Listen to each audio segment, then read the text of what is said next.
ये पृथ्वी लोक ही एक ऐसा लोक है जिसको कर्म लोक कहा जाता है।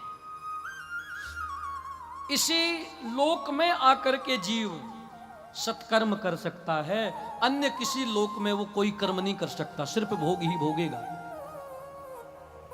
और एक बात, जितनी भी योनियां हैं, 84 लाख से भी अधिक जो योनियां हैं, समस्त योनियां भोग योनियां हैं। देवता बन जाओगे तो वहां भी भोग भोगोगे, स्वर्ग का ऐश्वर्य भोगोगे। दैत्य बन जाओगे तो अपना भोग भोगोगे।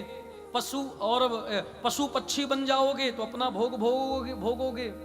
कीट पतंगे बन जाओगे तो भोग भोगोगे। मनुष्य ही एक ऐसी योनि है जिसको कर्म योनि कहा जाता है। केवल मनुष्य शरीर के द्वारा ही कर्म होते हैं। मैं सत्कर्म की बात कर रहा हूं। अब आप ये मत कह देना महाराज बैल भी काम करता है, लेकिन बैल सत्कर्म नहीं कर सकता।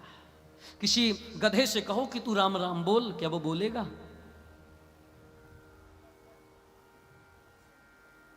यह सुख, ये लाभ केवल हम मनुष्यों को ही दिया गया है, केवल मनुष्यों। इसलिए भैया तुलसीदास जी ने भी रामचरितमानस में बड़ी अच्छी एक बात कही।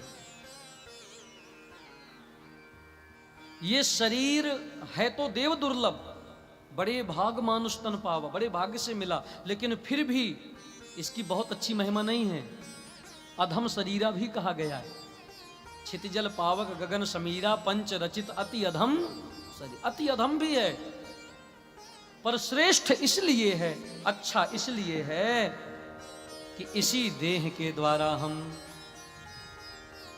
सत्कर्म करके और जन्म जन्मांतरों से मुक्ति पा सकते हैं, मोक्ष पा सकते हैं। आवागमन की ये जो पद्धति है, इससे छुटकारा मिल जाएगा। पुनरपि जन्मम पुनरपि मरणम पुनरपि जननी जठरे शयनम, बार बार आना जाना ये सब समाप्त हो सकता है अगर कोई मनुष्य जन्म लेकर के और इस मनुष्य जन्म को सार्थक कर लेवे, इस मनुष्य देह के द्वारा कथा सुन लेवे, भक्ति कर लेवे, भजन कर लेवे, सत्कर्म कर लेवे।